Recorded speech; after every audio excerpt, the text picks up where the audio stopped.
This is Goals with Soul, the podcast for visionary coaches and entrepreneurs, building your business with inspired action.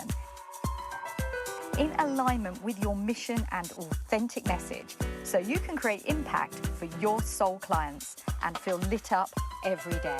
I'm your host, Jo Ingram, married mum of 3 daughters from London and a former ad agency director turned business coach and strategist.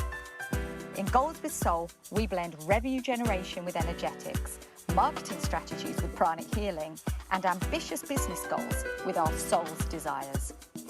If you're looking to build your business with less efforting and more ease, this is the podcast for you.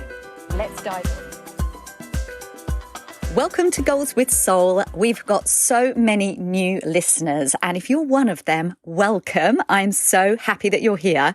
If you want to ping me a note, DM me at Instagram and let me know what you care about the most, I will send you back my favourite episodes that cover those areas. Because I think there's about 80 episodes or so now, which is insane. And I was interviewed yesterday as a guest on a podcast that concentrates specifically at podcasting.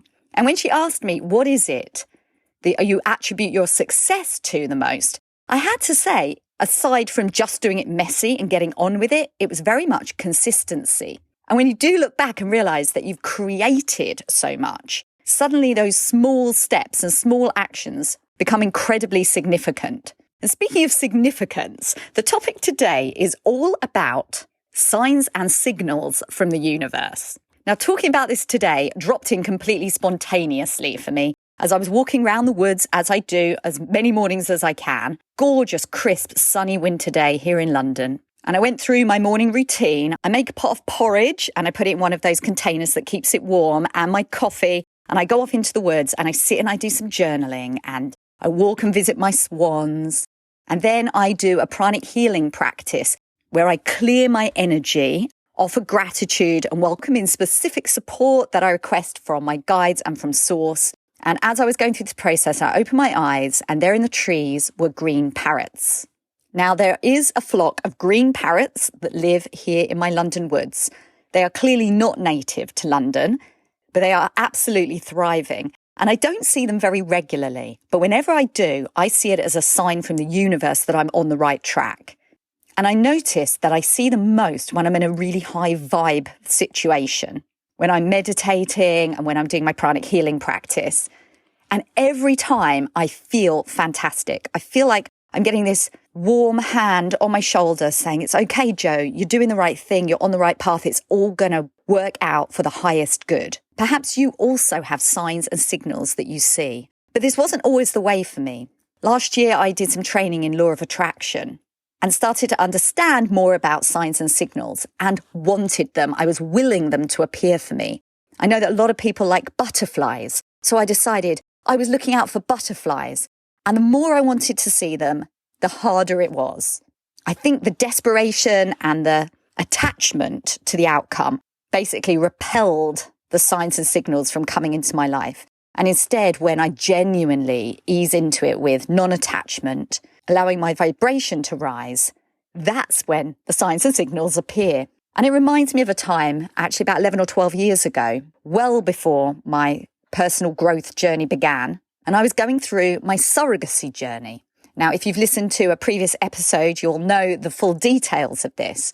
But in short, after I nearly died in childbirth when my 18-year-old daughter was born, I had an emergency hysterectomy. I was 29 and that meant that I couldn't complete my family except through surrogacy. So me and my husband went through IVF and went through the surrogacy process in California with a wonderful surrogate who gave birth to our twin daughters who just turned 11. But along the way, as you can imagine, the surrogacy journey was fraught with worry and there were so many twists and turns. Our first transfer failed and we lost 2 embryos. There were various medical complications and a variety of concerns throughout the pregnancy until the girls were actually born at 29 weeks, which is nearly 3 months early. It was not easy, that's for sure. But throughout it, whenever a particular song came on the radio, I saw it as a sign that we were on the right track and everything was going to be okay. Now, perhaps you have a piece of music that does the same for you. Rather strangely, the piece of music that I selected was My Name is Luka by Suzanne Vega. Stunning song. However, when I listen to the lyrics, I wonder, why is this a song that you picked to create a positive outcome in your surrogacy journey? And I honestly can't answer that. But I do know that I love the name Luka and decided that that would be the name for my son when he was born. And every time this song played, which was quite frequently along this year-long period that we were going through the process, I felt so reassured and I knew that everything was going to be okay, even if right now in the moment I couldn't see it. It's that idea that everything is working for the highest good for you.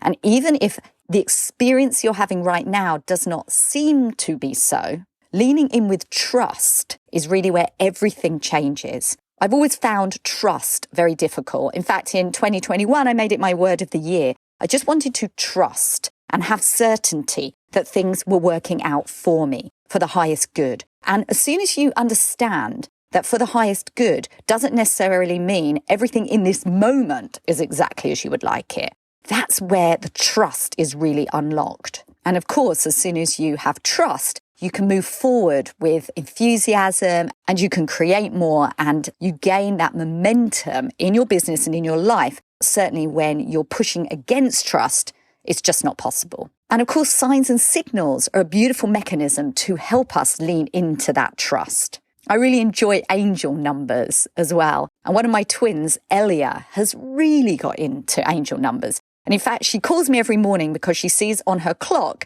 that it's 8:08 every morning as she's getting ready for school. And she says, "Mummy, look, again, it's 8:08. Why do I keep seeing this number?"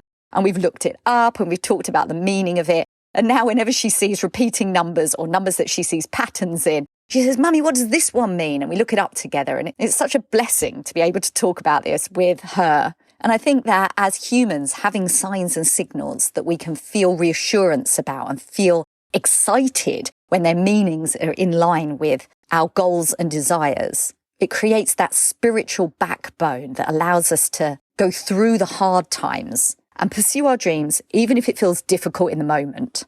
And I know that when I put my trust in the universe, it didn't happen overnight. I had to go through a period of months of becoming that person, seeing the signs, knowing that if it was in my vortex, which I knew it was, it would be mine in time and become my next level self. And I'm seeing so much evidence of that now. I'm seeing all the little breadcrumbs along the way of how I brought my unique and authentic self into my business, how I developed my signature methodology, and also how I made it my mission to bring ease to women like myself who also struggle with trust and certainty and all the things that keep us in worry rather than in wonder.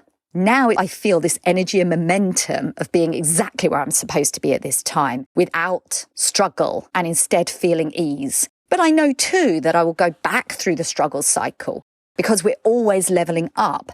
But as soon as you imbue that cycle with trust, you come through it so much faster and with so much more grace, right? Now, I mentioned earlier a pranic healing practice that I do in the woods every day. And I really want to share it with you. I've put it into a free 2-part training that starts with about unlocking your unique message, followed by the pranic healing activation that I'm so excited to share with you. It will help release negative blocks and help you increase levels of trust and gratitude, as well as an opportunity to call in help from your guides. This video training and activation is completely free and the link is in the show notes. And so for now, I'd love to invite you to some inspired action, which is around signs and signals. Are there some ways that you can let in what the universe has to say to you? The reassurance that is there for you right now, even when you feel like you could be in struggle. Take the opportunities to raise your vibration, whether that's taking a walk, doing a meditation, or any other number of things that light you up. And then allow yourself some awareness when things come into your world where the universe might be whispering really quietly. So quieten the ego mind so your heart can be open and you can see the signs and signals. Because you are on the right track. What is in your vision is already yours in the vortex. Your only job is to keep walking towards it joyfully, step by step. And so have an inspired action week. Take care. Bye now.